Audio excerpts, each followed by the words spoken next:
What is going on, Commanders Nation? It's your boy In Command back here with another video. And we are previewing the Washington Commanders versus the Philadelphia Eagles Week 3 of the NFL season. I will be at the game Sunday. I can't wait, man. It's a big game versus the Philadelphia Eagles. It is officially rivalry week.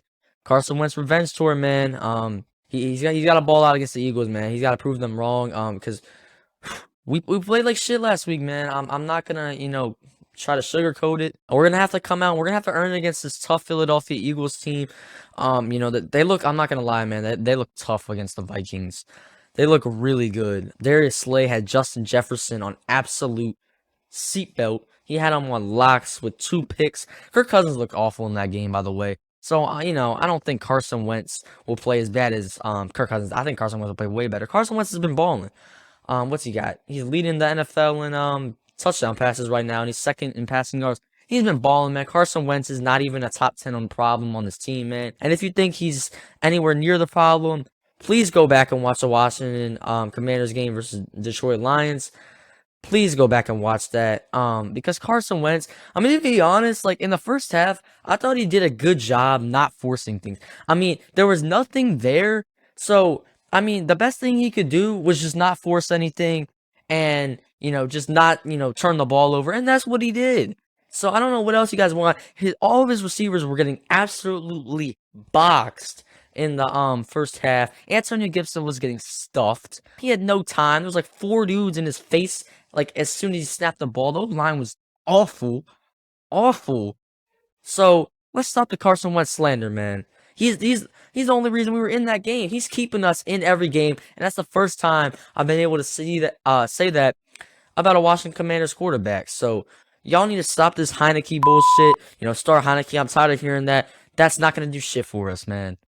All that's gonna do is we're gonna have to go back to simple little short plays that are like 2-yard checkdowns, and we're gonna go nowhere with the ball, and we're not gonna move the ball, and we're gonna score like 10 points a game. Because that's what happened last year. We won on that winning streak. We were winning games like 17-15, and you can't win like that every week. You need a quarterback who can move the ball. But anyways, man, I kind of just had to get that off my chest, man, about people saying shit about Carson Wentz. But it's officially rivalry week. It's a big game against the Philadelphia Eagles. The Eagles are coming in at 6.5 favorites, 6.5. That's a better way to say it. 6.5-point favorites, and I can't blame the people for giving the Eagles as big. I can't blame people for putting the Eagles as big favorites because we played like shit last week, and the Eagles look really good. They look like legit contenders, and yeah, man. I mean, the Eagles are gonna be a tough ass team. Jalen Hurts looked really good in that. I mean, he was like 12 for 12 to start, and I know I came on here. I said Jalen Hurts can't throw the football. He proved me wrong on Monday night. Man. The dude looked incredible. If I were to, after the game that Jalen Hurts had, if I were to still come on here and say he can't throw the ball, then I'm just a hater. And I'm not like that. When someone has a good game, I have to admit it. And Jalen Hurts looked like he could throw the football, man. He looked really good. We'll see if he can still play on that level. But from what I watched on Monday night, he was dotting them boys up, man. So I got to give my respect to Jalen Hurts. But yeah, man, so in a minute, we're going to get on to the keys to the game, but I just want to say, it's Wednesday today, so I decided to make my preview video today. I was going to do it tomorrow, but I got practice, tomorrow night, and I'm going to be busy. I'm not going to really have time to make the preview tomorrow, and I'm going live Friday night. I scheduled a stream for like 9:30, but I'm probably going to move it to like 7:30, because I thought I was going to be going to a high school game, but it got moved to tomorrow. So yeah, I'm probably gonna schedule it like at least like an hour earlier, probably 2 hours earlier. But yeah, man. Let's get into the keys of the game, man, because let's get it. Hold up. All right. Keys to the game versus Philly. My number one key to the game is obviously we gotta contain Jalen Hurts in the Eagles' run game. This one is a big one. I mean, it's a pretty obvious one that we have to contain because the Eagles were the best rushing team in the league last year, and I think they're the best rushing team in the league this year, or at least I think stat wise. I don't know if anyone's ranked better than them, and like I don't know if anyone has like more like rushing yards per game. I don't know if anyone has more rushing yards in the league a game than them. But we got to contain Jalen Hurts and the Eagles' run game because I'm telling you, man, if we don't, this Eagles team is dangerous. I mean, that's their bread and butter. They love to run the football. But, I mean, Jalen Hurts, man, on Monday night, he looked like he could absolutely laser it too, man. So it's gonna be a tough game because, obviously, but we gotta try to contain the Eagles' run game. We can't let Jalen Hurts just roll out whenever he wants to and just take off. We have to try to keep him in the pocket, keep him contained, and we gotta get some pressure on him. We gotta get some damn pressure on him. Yeah, I mean, you have to contain Jalen Hurts because if you let him get outside the pocket and he is, and you let him escape, man, it can turn into a 50-yard run. I think he had a 30-yard run for a touchdown against the Vikings. So if you let Jalen Hurts get outside the pocket, man, it's going to be a long ass day at FedEx Field, and us fans are gonna go home pissed off if we can't contain Jalen Hurts. And it's not just Jalen Hurts, man. They also have a running back named Miles Sanders, who is the #1 running back. And him and Jalen Hurts, they're a really good running duo. They were the best. They had the best rushing game in the league last year, and it looks like they're probably gonna have the best rushing game in the league this year. I mean, obviously we don't know. It's been 2 weeks, but they're looking like that this year. So Miles Sanders, he's a really good running back, man. He's probably the second best running back in the division, other than probably Saquon. But yeah, I mean, Sanders is a really good running back, so we gotta contain the Eagles' run game, man. We gotta hold them to at least we gotta keep them to like 100 yards and probably under, man. My second key to the game is a D line has to get pressure on Hurts and make him uncomfortable. Because the D line, I'm saying that because the D line did not get any pressure last week. They looked bad. The D line couldn't get any pressure. Except for Jamin Davis had like one sack in the on the first drive, which was a good sack. It was like a 14-yard sack, pinned him at like their 5-yard line. That was a good play by Jamin Davis. But other than that, there was really no pressure, and Goff was comfortable all day, man. He was chilling. He could have took a nap. He could have went back to the locker room, took a nap, came back out, and he would still have enough time to make a play, man. Like he was still not even be close to being touched. Montez Sweat hasn't sniffed a quarterback in 2 weeks, bro. Like Montez Sweat, this man literally like runs around the quarterback, bro. Like he can't just run straight to the quarterback. He beats his man and he runs around the quarterback trying to get him. Like it makes no damn sense. Like what are they teaching these guys? Yeah, we gotta make them uncomfortable. You gotta get pressure on him, and you gotta force him to stay in the pocket and make uncomfortable throws. Because against the Vikings, Jalen Hurts was chilling. The Eagles have one of the best offensive lines in the league, so it's gonna be tough. And I'm worried because we couldn't get any pressure on the Lions' offensive line, which is, it's average. It's okay. It's not bad. But if you can't get pressure on an average offensive line, how the hell are we gonna get pressure on one of the best offensive lines in the league? So I'm not feeling great about our matchups. I'm not gonna lie. Obviously I'm still rooting for us to win this game, and I still think we have a chance if we can come out and we can do some of these things. But I don't know. The Eagles are tough. Number 3 key to the game. We gotta take pressure off Carson Wentz and get the run game going. Antonio Gibson needs to have a way better game running the football than he did last week. And this is why we need Brian Robinson back, because we do not have a legit running game right now. Antonio Gibson was getting stuffed. I think he had like 15 carries for 28 yards. That is awful, Antonio Gibson. That is awful. And I'm pissed because Antonio Gibson is way better than this, man.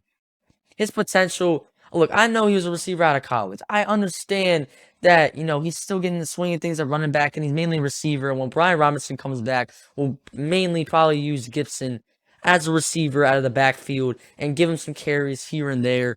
I understand he's not a full-time running back, and, he played wide receiver in college, and he's just not really used to, holding the football and stuff. But you're in year 3, Antonio Gibson. You are in year 3. All right, look, he hasn't fumbled these last 2 games. I'll give him that. But, getting like 2 yards of carry isn't any better. So, Antonio Gibson, you got to step up, man. We got to get J.D. McKissic some carries too. We can't have Carson Wentz throwing the ball 45 times a game. I'm sorry. We're not going to win football games like that. I know Carson Wentz, he's playing great. But you can't force him, like you can't put pressure on him to make every play. Like, you got to take some pressure off him and by running the football, because Carson Wentz isn't Tom Brady. He's not Patrick Mahomes. He's not Aaron Rodgers. Okay? So, you can't be throwing the ball 45, 50 times every game. That's not how you win. No matter how good Carson Wentz has been playing, you can't throw the ball 45 times. You can't have him throw the ball 45 times. You just can't. That's not gonna work. We're way too predictable on offense. Teams know we're gonna pass, and we need to get the run game going. Um, Key matchups. We got Darius Slay versus Terry, man. And their history. I remember in 2020, Terry got a nice touchdown against Darius Slay. Last year, the Eagles kind of held Terry in check. He didn't play. Oh, wait, no, he played both games. My bad. There's a lot of people out with COVID cases, but Terry played both games. I think against Slay, the first game last year, I think he had like a 50-yard catch, which should have been a touchdown. But I think Darius Slay held him to like 2 or 3 catches. Now Darius Slay Terry was able to get a big play on Darius Slay, but obviously Garrett Gilbert was our quarterback that game, and that should have been a touchdown. If Carson Wentz was the quarterback, that would have been a touchdown. But since we had a 4th-string quarterback off the streets, it was underthrown. Terry had to come back. He made the catch, but he was like 15 yards short of the end zone. So yeah, but there, I'm all right with the. I think Terry can win the matchup. Um, but I don't know. Darius Slay, man, he's a lockdown corner. He locked up Justin Jefferson, who's one of the best wideouts in the game. We just gotta see what Terry does, but it's definitely a matchup to watch out for.